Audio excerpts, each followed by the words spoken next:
The phone rang and Ben said, "Excuse me for a moment. I'll be right back." He dropped his keys in an open drawer and went to answer the phone. Jamie glanced into the drawer. There were 2 more duplicate sets of keys lying further back in the drawer. Jamie shot a quick look over at Ben on the phone, then reached into the drawer and pocketed a duplicate set of keys. Ben returned and said, "Congratulations from the head of department call. Do you have any questions? How much do you give the rats? I guess I should say, how many bots do you give them? Well, it's not the number that's important. A single one would do the job. You see, they're von Neumann machines. As long as there's at least one to replicate, then the process will start. For practical purposes, however, the greater the number of bots that are originally introduced, the faster the enumeration process will take place.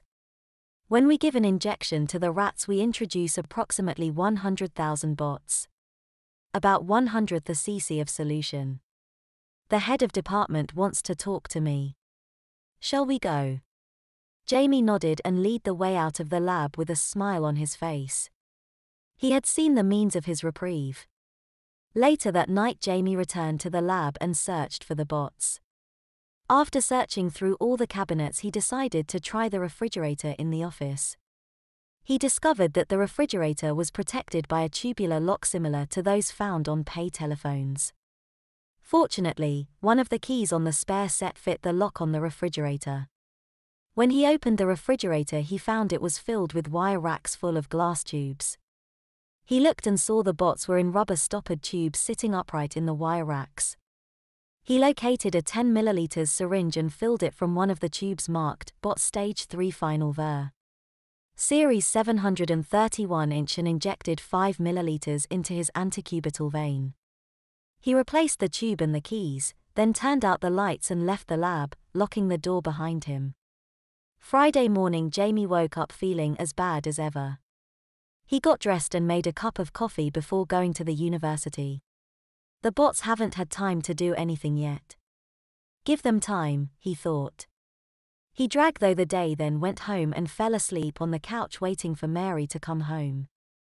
When Mary came home from the university wives meeting, she put a comforter on Jamie and began making dinner for the 2 of them. She was used to finding him on the couch. Jamie always tried to stay up for her return when she went out.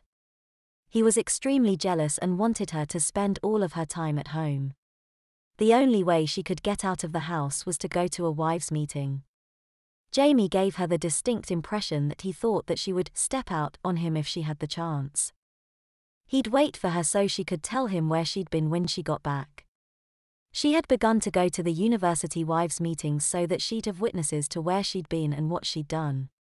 Mary knew that he'd never raise a stink about her new friends. The other wives would tell their husbands and his colleagues would give him hell if he did. Mary was confident that his behavior would moderate in time. She believed he was suffering from a newlywed's insecurity.